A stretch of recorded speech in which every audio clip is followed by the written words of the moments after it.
और नज़रिया कार्यक्रम में आज हम सब बात करने वाले हैं कि आखिर लड़कियों को चुप रहने के लिए क्यों बोला जाता है, उसके पीछे क्या कारण है। जबकि घर में बेटा और बेटी दोनों हैं तो हम सिर्फ एक को क्यों बोलते हैं। तो आइए करते हैं इस पे चर्चा और मिलकर बनाते हैं एक नज़रिया। देखिए, हमें लगता है कि अगर हम बात करें, चाहे हम अपनी बात करें या किसी की बात करें, अगर हमें लगता है कि हमारे हित में नहीं है, हमें हमें सहज महसूस नहीं हो रहा है या फिर यहाँ पे मेरे साथ गलत हो रहा है, तो हमें अपनी बात कहनी आनी चाहिए और बात कहनी भी चाहिए। वहां पे ये नहीं कि चुप रहो तुम्हें कुछ नहीं आता है। हाँ, किसी को गलत नहीं बोलना है, किसी को अपशब्द नहीं बोलना है, लेकिन अपनी बात कहनी आनी चाहिए। नहीं, अब शब्दों की तो आज बात ही नहीं है। बात यह है कि हम अपने बच्चों को ये सिखाएंगे कि बोलो, हाँ, चुप ना रहो। चाहे बेटा हो चाहे बेटी हो, अगर एक को कहेंगे कि बोलो तो हम ये कहेंगे बोलो, चुप ना रहो है। लेकिन हम सब एक समाज में रहते हैं, एक जगह रहते हैं, तो ये एक तरह की ये सामाजिक मुद्दे हैं जिन पे शायद हमें सबको मिलके बात करने की जरूरत है। तभी हम एक नया रास्ता निकाल पाते, एक नया रास्ता खोज पाते हैं, एक सोच भी बन जाती है, एक सोच भी बना पाते हैं कि हाँ, आगे चल के अगर हम शायद किसी गलत रास्ते पे मुड़ गए हैं तो हम सही रास्ता पकड़ सकें। हम अपने बच्चों को क्या सिखा सकते हैं।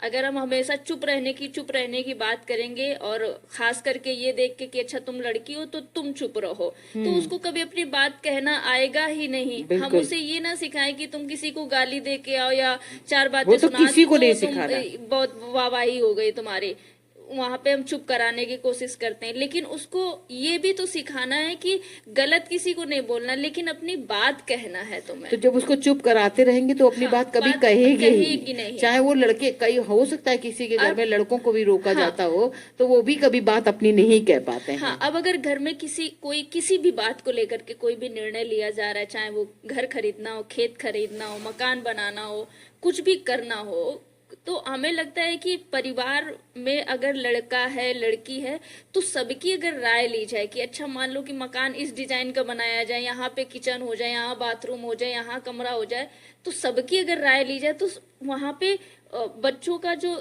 हम क्रिएटिविटी की दिमाग की किसका तेज चलता है, वहां हम ये भी देख सकते हैं, है ना।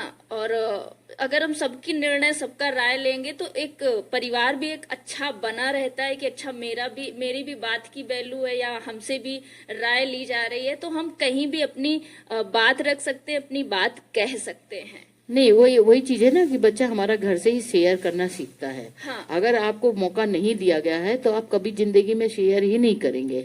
तो एक ये भी बड़ी बात होती है कि शेयर करना भी हम अपने घरों से ही सीखते हैं और वो जब आपको मौका दिया जाता है। और बात कर रहे थे कि हम लड़कियों को ही क्यों चुप कराते हैं।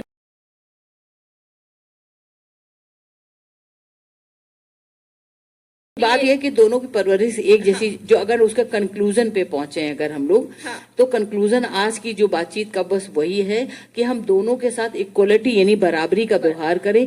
अगर हमें रोकना है तो हम दोनों को रोक सकते हैं, अगर हमें नहीं रोकना है तो हमें किसी को नहीं रोकना है।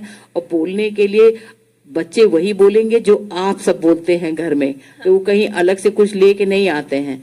बच्चा जब पैदा होता है पूरा कागज होता है और कागज में जो हम लिखते हैं वही छपता है। जैसे बहुत सारे लोग हैं, हम लोग कहते थे ना बचपन में कि ऐसे कैसे कर सकते हैं, तो जिनके पिताजी ऑफिस जाते हैं वो बच्चे खेल खेल में ऑफिस जाने का खेल खेलते हैं, जिनके पिताजी खेती करने जाते हैं तो खेल खेल में खेती की बात करते हैं। तो ये आता कहाँ से? आता हमारे एटमॉस्फेयर में है, घर में है, जो हम सीखते देखते हैं। तो आज की ये चर्चा थी और इस चर्चा के लिए बस इतना ही कहना है कि दोनों को बराबरी का मौका देंगे तभी वो अच्छा पढ़ पाएंगे, अच्छा कर पाएंगे, अच्छा बोल पाएंगे। क्योंकि अगर आपने चुप रहने की आदत डाल दी तो क्लास में आप चले जाइए, लड़कियों की क्लास में तो पूरी आपको वैसे खूब बात करते हैं, ये मतलब नहीं कि उनको बोलना नहीं आता।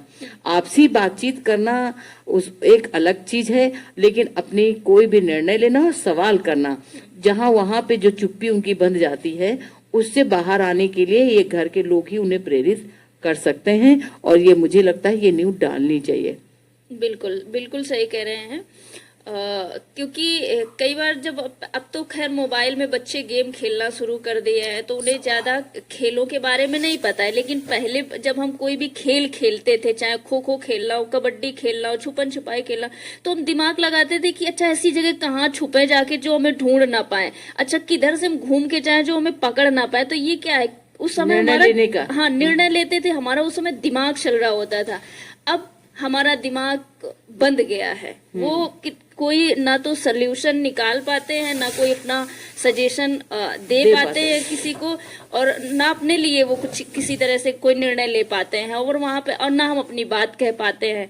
तो वही चीजें हैं कि अगर हम उनको अपने बातचीत में उनको शामिल करेंगे, उनके साथ किसी भी बात को शेयर करेंगे, उनकी बात को सुनेंगे, समझेंगे, तो चाहे वो लड़का हो चाहे वो लड़की हो, हम अंतर नहीं करते कि लड़कों को नहीं ये चुप कराते हैं उनको, क्योंकि उन्हें नहीं सिखाते। अगर वो कर भी आए तो उसकी पीठ थपथपाएंगे, पीठ थपथपाते। ये बात आप पर बेटियों को जो है ना वो कहेंगे तुम बहुत बोलने लगी हो, बारहा हो रही हो। हाँ, बारहा मतलब 12 सिंगा बनने वाली।